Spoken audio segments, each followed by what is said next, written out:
Prepara tu taza y súmate a este tiempo de conversación entre los pastores Boris y Patricio. Aquí comienza Un Café en Armonía.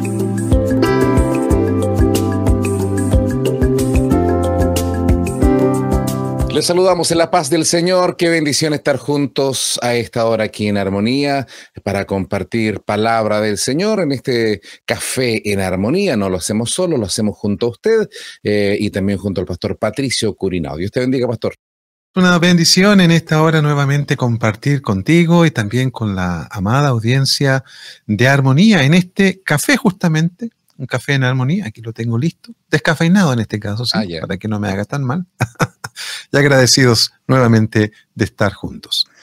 Amén, gracias al Señor por poder tener la palabra del Señor, que siempre tiene algo que enseñarnos, que desafiarnos, que recordarnos.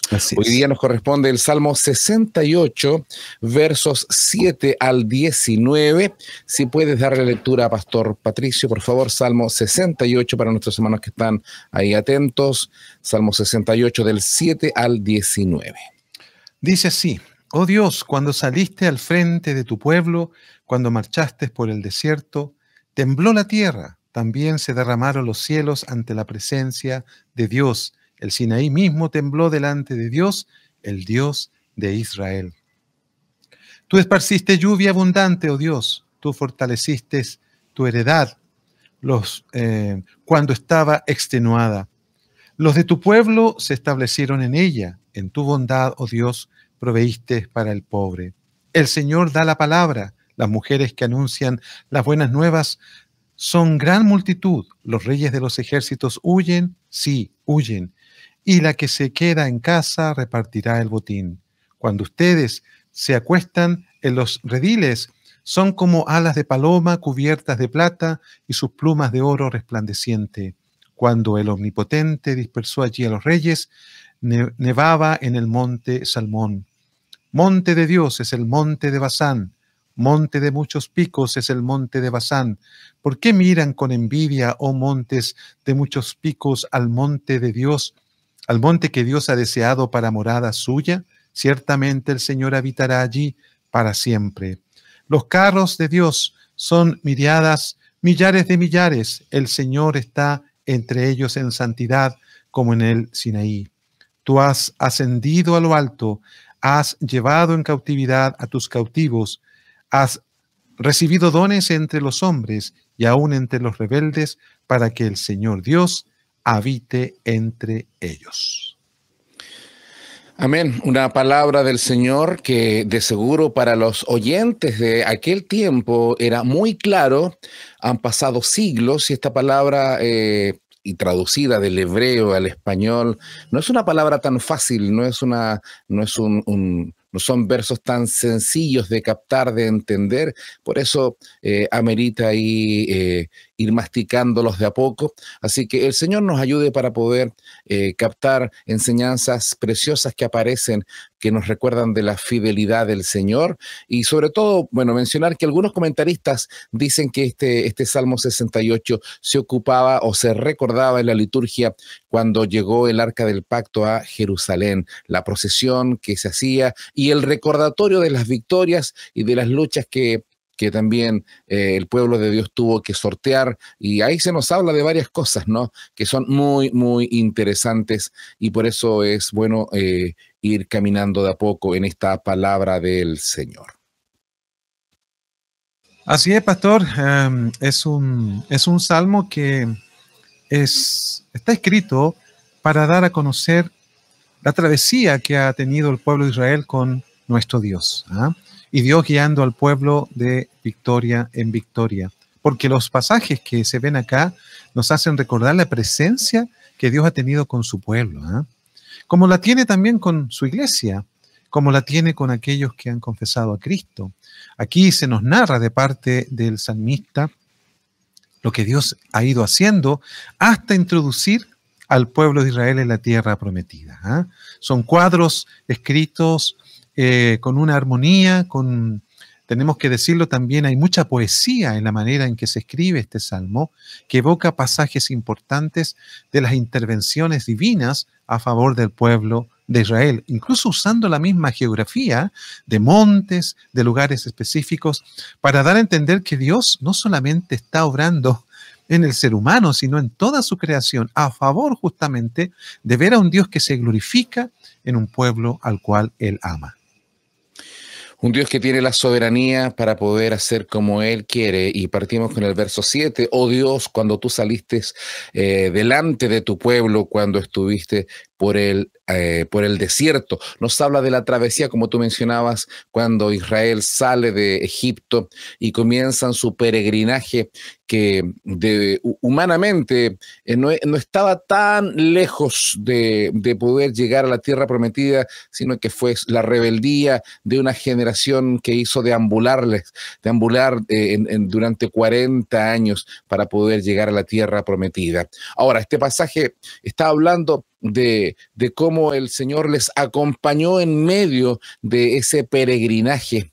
Y habla, por ejemplo, cuando llegan al monte Sión, donde se entregan las leyes, ¿no? Y el verso 8 está diciendo, la tierra tembló, también destilaron los cielos ante la presencia de Dios. Aquel Sinaí tembló delante de Dios, del Dios de Israel, hablando acerca de la majestad, del poderío, del temor reverente, inclusive terror para aquellos que osaban acercarse al monte. Era tan peligroso que iban a morir porque no estaba permitido acercarse hasta ese lugar, sino solamente a quien el Señor había designado. En ese caso era Moisés. Habla del poder y con este Dios todopoderoso que no se puede jugar, que no se puede manejar, no se puede manipular, este Dios que está por sobre todas las cosas.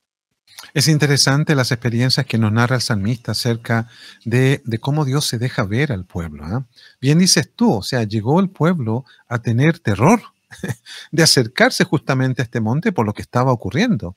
O sea, la presencia de Dios se apoderó del monte y las evidencias, digamos, geográficas eran súper notorias, porque ese terremoto hizo que muchos retrocedieran, al punto de que algunos le dijeron, ¿cierto?, a Moisés, particularmente, y a los que estaban ahí, Aarón también, que avanzaran ellos, que ellos preferían quedarse ahí, por el hecho de que obviamente la presencia de Dios evocaba un temor tan reverente, pero también de tanto pánico, porque así se deja ver Dios a los israelitas particularmente, y sobre todo en un momento tan importante como la proclamación de la ley del Señor. Y que de ahí obviamente se inicia un viaje con características diferentes, porque hasta ese momento Israel venía saliendo de Egipto. Dios había liberado a la nación de Israel de los egipcios y tenía que llegar un momento, y llegaron justo a este monte que se va a manifestar, acá el salmista lo va a nombrar varias veces, como un monte muy especial. ¿Ya? Luego va a dar lugar al monte de Sión también, que es un monte mucho más especial, quizás en cierta manera, por lo que va a suceder allí, o por qué Dios lo elige a ese monte, habiendo tantos montes, ¿no?, más impetuosos que el de Sión. Pero así vemos cómo Dios va manifestando su gloria a esta nación. Este Dios soberano que escoge a su pueblo Israel, no por ser el mejor, como lo va a decir en el libro de Deuteronomios, no por ser el más grande, ni el más poderoso, ni el más excelente, sino solo por la misericordia del Señor, simplemente porque Él quiso. En su soberanía toma este pueblo y lo levanta, lo exalta, pero con fines para proclamar su verdad, su mensaje, cosa que en algún momento Israel se olvida y creen que son ellos exclusivos de esto, y el Señor les recuerda que deben ser luz a las naciones, pero ese es otro tema. Ahora, acá está hablando de recordarles posiblemente, como decíamos, que se hace recuerdo cuando el arca del pacto entra en Sión, en este caso en Jerusalén. Hay un recordatorio de lo santo que es la presencia del Señor, y está recordando acerca de que la tierra tembló. Bueno, ante la presencia del Señor nadie puede quedar pasivo. Nos acordamos del mismo Isaías, que cuando tiene la visión, él queda como muerto, piensa que va a morir porque no es tan puro como debería serlo, es decir, con nuestro Dios no se puede jugar. Así que está hablando acerca de eso, de experiencias como las que está mostrando. Verso 9 dice, abundante lluvia esparciste, oh Dios, a tu heredad exhausta tú la reanimaste. Hablando de episodios en el peregrinaje y en distintas etapas de Israel, cuando el Señor desea, manda lluvia a su tiempo y fuera de tiempo, cuando el Señor así desea también dar el descanso o dar también ahí, refrescar la tierra para el beneficio de los seres humanos, hablando, insisto, de la soberanía del Señor en medio del plan que el Señor se ha trazado, y ese plan, aunque humanamente muchas veces no se ve con claridad, el Señor tiene todo bajo control. Así es, pastora, porque obviamente Dios mostró en esta salida, en esta salvación que hace Dios de Israel al sacarlo de Egipto y encaminarlo hacia la tierra prometida, vemos un Dios proveedor. Si bien también se deja ver en todo su poder al punto de crear un temor y pánico en la mayoría del pueblo, pero a la vez también Dios muestra su ternura y su misericordia al enviar las cosas que son necesarias para la vida de una nación que camina por el desierto y que por lo tanto el agua es tan importante. Si lo es para nosotros que vivimos vidas quizás más de ciudad, imagínate para un peregrino del desierto, cuán importante es que esa agua pueda ser agua que brote. En este caso, no brota precisamente de acuerdo al versículo de la tierra, sino que es la lluvia que Dios envía, el agua que Dios hace brotar de su corazón para sostener a una nación sedienta. Gracias al Señor que nuestros corazones, que también han tenido sed del Señor, como dice un salmo, qué bueno saber que Dios ha provisto también a nosotros el agua de la vida, la lluvia que cae del cielo y que es Cristo, el Dios encarnado, que viene a saciar también nuestra sed. Esa sed de significado y propósito que es tan perturbador para algunos porque no lo pueden encontrar en esta vida, por más filosofía y psicología que puedan tener. Finalmente, tenemos a alguien que nos ofrece el agua de la vida, como se la ofreció a esa mujer que, a pesar de tener tantos esposos, tantas relaciones infructuosas, fracasadas, encontró en el verdadero marido, que es Cristo, el agua de la vida. Gracias al Señor, porque Él es el agua que sacia nuestra sed y que una vez que bebemos de ella nunca más tendremos sed, y que del interior de aquel que recibe a Cristo y su Santo Espíritu dice que salta como ríos de agua viva dentro de nuestro ser. Así Qué es. maravilloso. Verso 10, estamos en el Salmo 68. Los que son de tu grey han morado en ella. Por tu bondad, oh Dios, has provisto al pobre. Otra versión dice, tu familia se estableció en la tierra. En tu bondad, oh Dios, preparaste para el pobre. Está hablando de la fidelidad, del sustento, de que el Señor se preocupa y se ocupa de las necesidades del pobre, del caminante, porque muchas veces nos recordamos, ¿no es cierto?, de Moisés, nos acordamos de Josué, nos acordamos de Caleb, hombres tremendos en la historia de Israel, nos acordamos de Débora, una guerrera, una jueza, nos acordamos de Gedeón, pero hay muchos hombres y mujeres anónimos, pero que el Señor, que aunque no aparecen sus nombres, Él se preocupó por ellos en el tiempo de la peregrinación. Lo mismo que nosotros, quizás hay predicadores, hombres y mujeres que quizás son conocidos por ser cantantes, por ser personas más públicas, y que Dios bendiga a aquellos, pero el Señor se preocupa no solo de algunos, se preocupa de todos sus hijos, conocidos y no conocidos. El Señor nos sustenta, el Señor nos conoce por nombre, a cada uno llama por nombre, dice, hablando de sus ovejas, y por lo tanto es un Señor que nos ama, no a algunos, no a los privilegiados, sino que a toda su grey. Así es, y aquí el énfasis en el versículo habla acerca de que Dios provee al pobre, Sin duda, los pobres son personas necesitadas. Muchos de nosotros hemos vivido quizás algún tipo de pobreza, ¿ya? Y eso nos hace entender que esa necesidad debe ser cubierta como Dios la cubrió, proveyó a los israelitas camino hacia la tierra prometida, insistimos en el hecho porque eso es lo que está hablando este salmo. El Señor les proveyó a ellos alimento de forma milagrosa, incluso ante el capricho de ellos y la queja, es propiamente tal. En un momento el Señor les dio a comer carne, y no cualquier carne, carne de codornices, de un ave bastante particular, ¿ya? De todas maneras, aun cuando Israel se quejaba, el Señor proveyó ese maná en el desierto, esa fibra, podríamos llamarlo, que tenía, digamos, componentes que ayudaban mucho a lo que Israel como nación necesitaba en cuanto a alimentación. Dios no solamente dejó caer pan, sino un pan que lo sostuviera en esa caminata. Por muchos años, hasta que llegaron a la tierra prometida y cesó ese pan del cielo. Hoy el pan del cielo es Cristo para todo aquel que tiene hambre. Hambre, como dijimos, de significado, de propósito, que vive una existencia, por más comida y cosas que ingiere, no llena su corazón. Qué bueno es tener a Cristo como el pan eterno, el pan de vida, como dice el texto ahí en el Evangelio, que nos da un alimento que nos sacia completamente. El versículo 11 es muy especial porque si lo leemos con detenimiento nos daremos cuenta de algo. Dice, el Señor daba palabra, había grande multitud de las que llevaban buenas nuevas. Otra versión dice, el Señor ha emitido la palabra y las mensajeras que la proclaman son una multitud poderosa.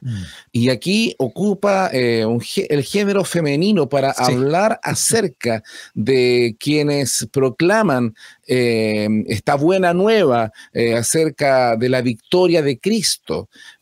Así que es precioso ver en este pasaje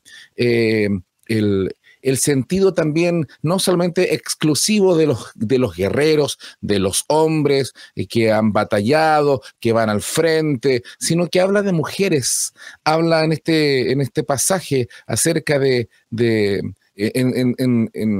esta manera, y podemos recordar, por ejemplo, el cántico de Miriam, ¿no es cierto? Nos acordamos del cántico de Débora, nos acordamos de las mujeres que llegaron a ungir el cuerpo del Señor, pero que ya había resucitado y fueron las primeras en poder experimentar, ver al Cristo resucitado, y ellas van corriendo, aunque no les creen, pero son las primeras, hablando acerca de la importancia también de ser testigos, y en este caso mujeres privilegiadas que proclaman la victoria de Dios y de Cristo. Sí, es bueno la alusión que haces justamente tanto a estas mujeres en el Antiguo Testamento, que por lo demás son muchas, las que Dios usa justamente para mostrar su gloria, para mostrarle al pueblo mismo cómo el Señor se vale de mujeres para que el reino de Dios avance. Y cómo omitir lo que tú acabas de decir, las mujeres en el Nuevo Testamento, que anuncian justamente la resurrección de Cristo. Esa es su labor. Algunos no les creen en principio, pero ellos obedecen a lo que su Señor les dice al decirle que vayan y le cuenten a los discípulos, incluso a Pedro, un mensaje personalizado también allí de parte del Señor a través de mujeres que, al ser mensajeras de la gracia, hacen una labor tan importante. Luego vemos que los apóstoles, particularmente el apóstol Pablo, menciona tantas colaboradoras que son útiles en el reino del Señor. Tenemos a una Priscila que conoce de primera fuente la sana doctrina para instruir también a un Apolos que le faltaba el contenido de Cristo y de su obra en su predicación. Bueno, y podríamos nombrar tantas mujeres en el Nuevo Testamento que Dios usa justamente para que éstas puedan llevar el Evangelio. Sí, me estoy acordando de Filipenses capítulo 4, donde habla de Evodia y Sinti, que aunque Así es. tuvieron su diferencia, Pablo no se queda sin mencionar que ellas fueron también mujeres que combatieron juntamente conmigo en el Evangelio, es decir, Sí. mujeres de armas tomar, pero en el sentido de armas espirituales, mujeres que creyeron en el Señor y que proclamaron el Evangelio. Así que y esto también es hermoso ver hoy día, en este tiempo, en la lejanía de los eventos que estamos mencionando en la Escritura, pero se mantienen mujeres fieles al Señor. Así como hay hombres fieles, qué hermoso también reconocer mujeres consagradas y que también siguen proclamando la victoria de Cristo nuestro Señor. Es muy interesante esto porque hoy día vemos en nuestra sociedad movimientos feministas, ¿no? Que quieren darle un protagonismo mayor a la mujer basado en el hecho de que han sido maltratadas, pisoteadas, y que no voy a negar ese hecho, porque en realidad mucho de eso también ha ocurrido. Sin embargo, la forma en que se proclama la importancia de las mujeres hace que se desfigure el propósito por el cual el Señor las diseñó. Y es Cristo finalmente quien viene a darle a recordar la verdadera identidad que tiene la mujer en el propósito del Señor. No nos olvidemos que nuestro Señor Jesucristo nació de mujer. El Señor eligió el vientre de una mujer para que nuestro Salvador viniera al mundo. Darle una categoría o importancia fuera de lo que la Escritura dice a la mujer es desfigurar el propósito y diseño inicial. Así es, y bueno, cómo el Señor dignificó la mujer, y es maravilloso, ese es un tema que amerita otro programa, pero aquí encontramos un versículo que habla acerca de las mensajeras, de estas mujeres que proclamaban la victoria del Señor. Estamos hablando del Salmo 68. El versículo 12 dice: huyeron reyes de ejércitos, y los que se quedaban en casa repartían despojos. Hablando acerca de, bueno, quien dio la victoria en las batallas no era la fuerza de Israel, sino que era el Señor. Y Él hacía huir ejércitos, hablando acerca de que en el Señor la victoria está asegurada siempre y cuando pongamos nuestra confianza en el Señor. El día en que nosotros nos creemos algo y la presencia del Señor se retira, uy, qué amargas son esas derrotas al creer que es por nuestra habilidad, por nuestra fuerza, y si podemos alcanzar, en este caso hablando de los despojos eran todo lo que dejaban, huían, ¿no es cierto?, los enemigos, y ellos se quedaban con el botín de guerra, hablando del despojo, de que obtuvieron riquezas debido a que estos reyes y su pueblo tenía que huir despavorido por la presencia del Señor. Así es, interesante esto que estamos comentando, porque tenemos que recordar que Israel al salir de Egipto no es un pueblo con poder bélico, ¿ya? No tiene armas desarrolladas como para hacer frente a naciones que ya estaban constituidas como tales y que salen al encuentro de Israel para detener su caminar hacia la tierra prometida. Y por lo tanto, el Señor es quien defiende a Israel en todas esas batallas. Israel no tiene en algún momento, solamente tiene que obedecer y confiarse al Señor de que Él va a espantar y hacer huir, como dice el texto acá, a sus enemigos. Y bien dices tú, pastor, nosotros tenemos al Señor de nuestro lado. El Señor es quien en nuestras propias batallas, Él infunde aliento y fuerza. ¿Nos ha dado armas? Bueno, tenemos la armadura de Dios hoy, ¿cierto? Que en el fondo es Cristo. Si uno analiza la armadura de Dios, es Cristo mismo que nos cubre, que nos guarda, que nos hace avanzar con su palabra, que es la única arma que nos hace avanzar. Ya todo lo demás es para contener los ataques del enemigo, básicamente porque estamos frente a huestes espirituales de maldad, como dice Efesios capítulo 6. El Señor está con nosotros como iglesia, está con nosotros como hijos. Él nos defiende y Él hace que nosotros tengamos la victoria. Amén. Gracias al Señor por aquello. Si algo tenemos es por su pura Así es. misericordia. Así que gracias al Señor. Versículo 13. Bien que fuisteis echados entre los tiestos, seréis como alas de paloma cubiertas de plata y sus plumas con amarillez de oro. Hablando del cambio de estatus, ¿no? De estar en la pobreza, de ser esclavos entre los tiestos, ahí empobrecidos, esclavizados, con los látigos en la espalda, con las marcas del cautiverio, y ahora como alas de paloma cubiertas de plata, usando la poesía para decir que, como decimos en buen chileno, les cambió el pelo.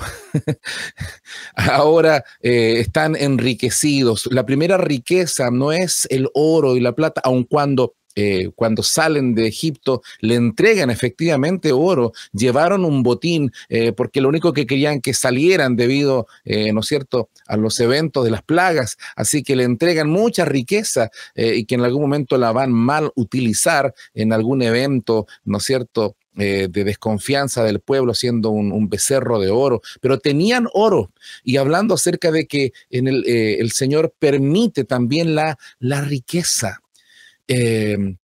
Y la riqueza y la pobreza pueden ser peligrosas si nos alejan del Señor. Incluso el proverbista habla de que el exceso de pobreza puede llevarnos a robar, y el exceso, ¿no es cierto?, de riqueza nos puede transformar en gente vanidosa y orgullosa. Así que en las dos áreas, en las dos etapas, en las dos situaciones, que quizás algunos se encuentran hoy día muy próspero en lo económico o muy carente, y no estamos exaltando ni la pobreza ni la riqueza, pero sí lo que debemos exaltar es que cualquiera sea nuestra condición, si seamos siervos humildes delante del Señor. Bueno, sin duda que Dios estaba llevando a Israel de menos a más, ¿no? Mm. Siempre. Y así es también el Señor. Nosotros vamos de gloria en gloria, ¿ya? No es la gloria inmediatamente, y la gloria significa la presencia de Dios en cada uno de nosotros, transformándonos a la imagen de su Hijo. Qué bueno que el Señor en este caso y en forma material puede mostrarnos en este salmo y en toda la vivencia de Israel en el desierto cómo Dios fue prosperando a esta nación, sacándolos, como dice el texto, de una pobreza, en algunas versiones dice de los rebaños, o sea, de vivir una vida muy común a una vida que va a ser mucho mejor. Entendamos que la tierra prometida es un lugar que ni siquiera los israelitas han trabajado, van a llegar a un lugar donde ya está todo hecho, tenemos que decirlo. O sea, pasar de un rebaño del desierto mismo y pasar a una tierra donde las casas están hechas, los viñedos están ahí florecientes, los olivos cargados de fruta, igual que las higueras, ¿ya? Bueno, ahí vemos cómo el Señor cumple su palabra por lo demás, de llevar a la nación de Israel a una tierra donde fluye la leche y la miel. Amén. Qué hermoso es saber que es el Señor quien provee todo lo que tenemos y hemos sido enriquecidos. Hoy día Así nosotros también podríamos decir que estábamos nosotros echados entre los tiestos. Estábamos ahí cuidando las ovejas, así como David antes de ser rey era un simple pastorcito que cuidaba anónimo ahí con olor a campo, y de repente se ve con túnicas reales y con corona de oro. Bueno, ¿no es acaso que eso hizo el Señor? Y no estoy hablando materialmente, sino que nos sacó del pozo de la desesperación y nos ha dado salvación y vida eterna. Y tenemos la más grande riqueza que el ser humano pueda ostentar, que es la riqueza del Evangelio y de la salvación. Hemos sido tan beneficiados. ¿Cómo no alabar al Señor? Nosotros sí que somos ricos, con una riqueza que solamente el Rey de Reyes nos puede dar, que es la entrada a su gloria eterna y una vida bendita ahora aquí en la tierra. Así es, este cuadro es tan poético, pero que nos recuerda justamente la provisión de Dios.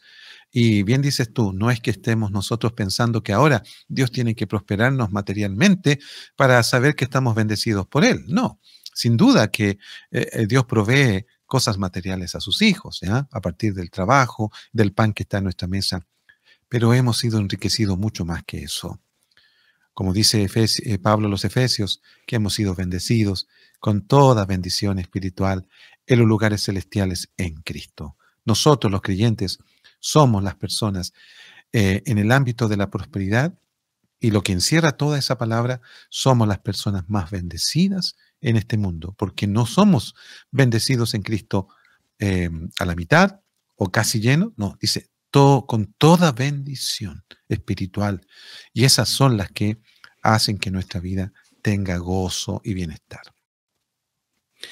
Después entramos en otros pasajes que también son muy especiales y que amerita ahí mapa para ir revisando dónde están todos estos montes, tarea para la casa, para que usted pueda también ahí ir a sus mapas que están al final de su Biblia, para que pueda ir viendo todo esta geografía a la cual el salmista se está refiriendo. Está recordando el versículo 14, cuando el Todopoderoso, el Omnipotente, puso en fuga a los reyes de la tierra y parecían copos de nieve, dice una versión, cayendo sobre la cumbre del monte Salmón. Después habla del monte Basán, distintos montes, pero es interesante el verso 16, después que habla acerca de estos montes y del poder del Señor.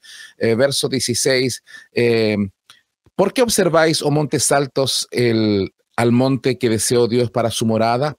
Ciertamente Jehová habitará en él para siempre. Habiendo otros montes más importantes geográficamente, o más altos, o más imponentes, el Señor escoge para sí Sión, una colina que quizás no es la más alta, pero él en su soberanía, en su decisión, decide que ese lugar será donde habitará para siempre en su presencia, el monte de Sión, donde se edificará, ¿no es cierto?, Jerusalén, que será también la capital de su pueblo, la presencia de Dios, donde se levantará el templo, hablando entonces de la soberanía, y podríamos también nosotros decir, ¿por qué el Señor nos escogió a nosotros?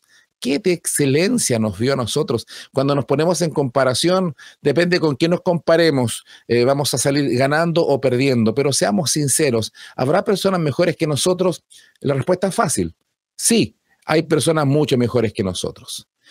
Sin embargo, ¿qué vio Dios en nosotros? ¿Por qué nos salvó? Es un misterio que va relacionado con su gracia. Solo su gracia nos ha escogido para salvación. Y esto es motivo solamente de gratitud de parte de nosotros. Oh, bien dices tú, porque incluso Dios nos enseña la misma geografía en este caso.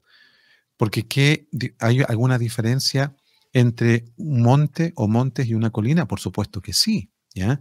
Sin embargo, Dios se vale del monte de Sión, una colina, más bien, que es más pequeña, obviamente, que un monte, para mostrar su gloria allí. ¿Ya? Bueno, Pablo decía a los Corintios que el Señor ha elegido lo despreciado de este mundo, ¿ya? Aquello que a los ojos de los demás no tiene valor. ¿Dónde está el sabio? ¿Dónde está el poderoso? El Señor ha elegido para sí aquellos a los cuales Él quiso revelarse. Eso a nosotros nos debe llenar de orgullo, no para sentirnos superiores a los demás, carnalmente hablando, ¿no? Sino para entender que Dios también está llamando a otros a que sean parte de su obra, al menesteroso, al leproso, como el Señor también sanó. Y eso nos habla acerca de que el amor de Dios está pensado en aquellos que a veces están desechándose a sí mismos por el hecho de que no hay nada en ellos que pudieran darle justamente a Dios. Pero efectivamente, ¿qué podemos ofrecerle al Señor sino nuestro sí para que Él haga su todo en nosotros?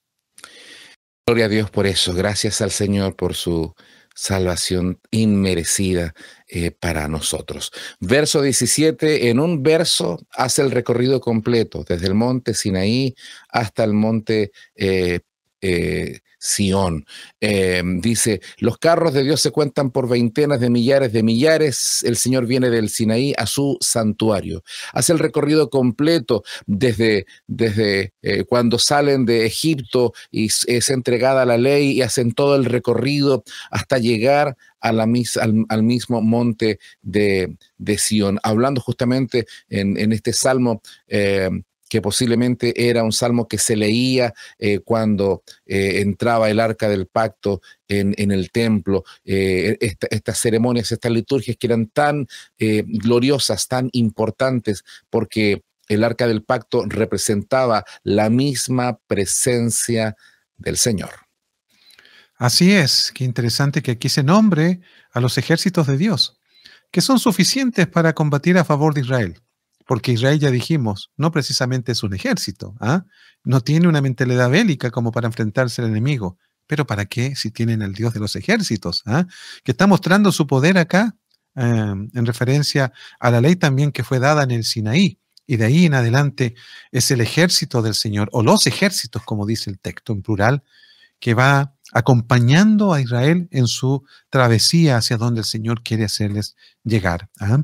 Bueno, nosotros tenemos al Señor de los ejércitos con nosotros, ¿ah? Como dice el Salmo 46, ¿ah? El Señor de los ejércitos está con nosotros, ¿ah? Y el capitán, que es Cristo, ¿ah? Que nunca ha perdido ninguna batalla y que ha demostrado su gobierno, su soberanía, su poder sobre nuestros enemigos, la muerte, el pecado, el mundo. Todo ha sido vencido por nuestro Señor Jesucristo, quien por lo demás los exhibió públicamente, dice, triunfando sobre ellos, como lo hacían los reyes de antaño, ¿no? Que llevaban justamente a sus presos, a los reyes que apresaban, los llevaban a los montes, incluso dicen algunos, ¿ya? Donde exhibían justamente sus victorias. Bueno, de eso quizás trata el verso 18 más adelante, de que el Señor justamente es quien ha mostrado su poder y su victoria sobre todos sus enemigos. Qué maravilloso es saber que aunque no vemos y caminamos por fe, así como el siervo de Elías, que no veía nada y veía solamente los enemigos que venían en contra de él, ora, ¿no es cierto? Y aparece, puede ver con los ojos espirituales y vio los carros de Dios que estaban a su favor. Amados, nosotros muchas veces vemos las circunstancias y estamos perdidos, pero si el Señor nos diera vista espiritual, veríamos legiones de ángeles que están a nuestro favor y la misma presencia del Señor que con ella es suficiente. Así que gracias al Señor. Y terminamos ya con el verso 18 que nos habla acerca de cómo el pueblo de Israel salió de su cautividad y el Señor lo puso en alto. Subiste a lo alto, hablando justamente en lo alto, por eso que los montes eran tan importantes para el mundo antiguo. E Israel también toma esta imagen de subir a la presencia del Señor, subir al monte Sión, pero subir a lo alto significa también estar cerca de Dios. Subiste a lo alto, cautivaste la cautividad, es decir, que vencieron a sus enemigos de alguna forma metafórica, porque ellos no ganaron ninguna batalla para salir de Israel, de Egipto, sino que el Señor con su poderío hizo que los dejaran partir. Y después el mismo Señor derrota a Faraón. Así que todo es obra del Señor. Y es el Señor quien cautivó la cautividad y le dio libertad y dio dones, regalos para los hombres y también para los rebeldes, para que habite entre ellos el Señor Dios Todopoderoso. Hablando de este pasaje que ya en sí, solamente viendo en el Antiguo Testamento, son imágenes poderosas, pero también se tomará este pasaje de forma profética acerca de la victoria de Cristo sobre la muerte y de los dones que el Señor también impartió a su iglesia. Es muy interesante este texto porque efectivamente aquí tenemos una mirada de Cristo, quien al triunfar justamente sobre sus enemigos, Él ascendió y los exhibió, como dije anteriormente. Vemos acá un reflejo de la obra de Cristo, ¿no? Que el Señor, al morir en la cruz y resucitar de entre los muertos, tiene una gran victoria, una victoria que se traspasa al creyente, ¿ah?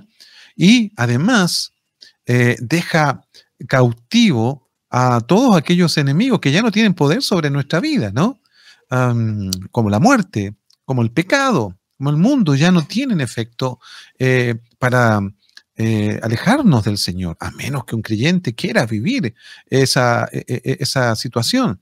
Pero nosotros los creyentes en Cristo tenemos esta victoria a nuestro favor que la ganó el Señor, que dio dones a los hombres, o sea, hemos sido beneficiados además con a cualidades espirituales, regalos divinos, para que nuestra vida cada día sea más exitosa en Cristo, para que vivamos en esa victoria, a pesar de las luchas, a pesar de los lamentos, a pesar de la adversidad y el sufrimiento. El creyente, al mirar cómo Cristo se posesiona en victoria sobre sus enemigos, podemos mirarnos también nosotros en Él y vernos como Cristo nos ve, como el Padre nos ve, como victoriosos en su Hijo. Es un pasaje glorioso, porque así como Israel, el Señor lo levantó y lo libertó de la cautividad, algunos hablan de que Jesús fue derrotado y por eso que muere. Sin embargo, el Señor, a Él no le quitan la vida, Él la entregó. Así que a Él no lo derrotaron, Él puso su vida como sacrificio, como holocausto, para que una vez en el terreno de la muerte, porque Jesús muere, y en el terreno de la muerte pueda vencer a Satanás. Cuando se está derramando su sangre, en ese momento está provocando la redención de todos aquellos que crean en Él. Así que es la mayor victoria, como el pasaje que tú mencionas de Colosenses, triunfando sobre ellos en la cruz. Cuando parece que estaba venciendo el enemigo, en ese instante está venciendo Jesús. Y cautivó la cautividad, es decir, aquí está dando el spoiler de la humanidad. Aquí está mostrando que Satanás ya está vencido. Con la resurrección, Cristo no solo venció en ese momento, sino que Satanás ya está vencido, ya está derrotado. Por eso que en este tiempo, aunque Satanás tiene una aparente libertad, él sabe que sus días están contados y está preparado el infierno para él y sus ángeles, sus demonios. Es decir, esto habla de la victoria completa de Cristo y también hoy día de su iglesia, y por eso que el Señor derrama sus dones para poder servirle a Él y servir a su pueblo. Y terminamos con el verso 19, bendito el Señor, cada día nos colma de beneficios, el Dios de nuestra salvación. Termina con una alabanza exaltando la bondad de este Dios que nos ha llenado de beneficios, así como Israel, tanto beneficio que le entregó al sacarle de la esclavitud, al acompañarles por el desierto, a darle la tierra prometida, y ahora por supuesto, nosotros sí que somos beneficiados al tener su palabra, su Santo Espíritu, a Jesucristo, nuestro Redentor, nuestro Salvador, y llenarnos de esperanza. Así es, termina por lo menos en esta parte con bendición de parte del salmista, que en esta travesía y en este recuerdo, en esta secuencia de victorias que Dios brinda a Israel hasta llevarlo a la tierra prometida, hace un descanso, al parecer, el salmista para decir bendito sea el Señor. Que nosotros también digamos en nuestra travesía hacia la eternidad, que ya está plantada en el corazón, porque Cristo nos ha asegurado esa eternidad, que también tengamos momentos para bendecir a nuestro Dios, bendecir al Señor. No esperar a la muerte o no esperar al último momento para que nosotros podamos reconocer al Dios de nuestra salvación con alabanzas y con adoración. Que este día sea el momento, a esta hora del día, para también decir bendito sea nuestro Señor Jesucristo. Muchas gracias por acompañarnos en este café en armonía. Esta palabra es muy profunda, así que usted puede seguir escarbando, leyendo, escudriñando su santa palabra. Dios te bendiga, Pastor Patricio. Bendiciones, amado. Bendiciones. Muchas gracias, amado. Bendiciones.